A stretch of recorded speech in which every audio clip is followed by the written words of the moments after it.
Hi friends, உங்கள் மூக்குக்கு அடியில் வலது கை ஆள்காட்டி விரலை வச்சு மூச்சு விட்டு பாருங்கள். அப்படி மூச்சு விடும்போது மூச்சு காற்று வலது பக்கம் மூக்கில் வருதா இல்லை இடது பக்கம் மூக்கில் வருதா அப்படின்னு செக் பண்ணி பாருங்கள். ஒருத்தவங்களுக்கு வலது பக்கம் வரும், இன்னொருத்தவங்களுக்கு இடது பக்கம் வரும். சில பேருக்கு 2 பக்கத்துலேருந்தும் வரும். இந்த மாதிரி மூச்சு காற்று ஒவ்வொரு டைம் வலது இடது அப்படின்னு மாறி மாறி வருங்க. வலதில் மூச்சு காற்று வந்தால் வடகலை, இடத்துல மூச்சு காற்று வந்தால் இடகலை, 2 பக்கமும் வந்தால் சுழுமுனைன்னு சொல்லுவாங்க. இதை தான் சித்தர்கள் சரகலை அப்படின்னு சொல்லுவாங்க. எந்த டைமில் இந்த மாதிரி செக் பண்ணணும்னு பார்த்தீங்கன்னா, காலையில் தூங்கி எந்திரிச்சதும் காலை தரையில் ஊண்டாமல் எந்திரிச்சு உட்காந்து மூக்குக்கிட்ட கை வச்சு செக் பண்ணி பார்க்கணுங்க. இடது பக்கம் சுவாசம் வந்தால் அவங்க அமைதியாக இருப்பாங்க, சொல் பேச்சு கேட்டு நடப்பாங்க, மற்றவங்களுக்கு அடிபணிவாங்க, அன்பானவங்களாக இருப்பாங்க.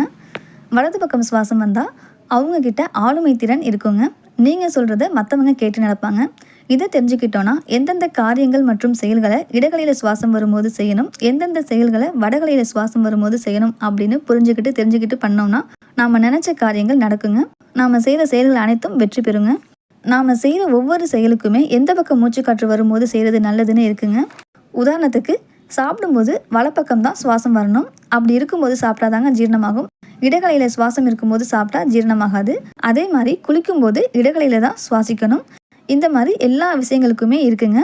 நீங்கள் சொல்கிறதெல்லாம் கரெக்ட் தாங்க, இடகலையில் வரணும்னு சொல்கிறீங்க, ஆனால் எனக்கு வடகலையில் வருது, என்ன பண்ணுறது அப்படின்னு கேட்டிங்கன்னா, இதுக்கு தாங்க நாம் சரத்தை மாற்றணும். இடது பக்கம் ஓடுற சுவாசத்தை வலது பக்கம் மாற்றணுங்க, வலது பக்கம் ஓடுற சுவாசத்தை இடப்பக்கம் மாற்றணும். இந்த மாதிரி சுவாசத்தை மாற்றுறதுக்கு 8 விதமான வழிகள் இருக்குங்க. இந்த 8 விதமான வழிகளையும் நீங்கள் தெரிஞ்சுக்கணுன்னா கண்டிப்பாக அதுக்கு சரகலையை முழுமையாக கற்றுக்கிட்ட குருநாதர்கிட்ட தாங்க போய் கற்றுக்கணும்.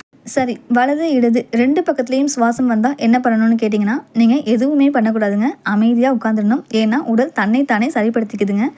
இதை தான் சித்தர்கள் சுழுமுனைன்னு சொல்கிறாங்க.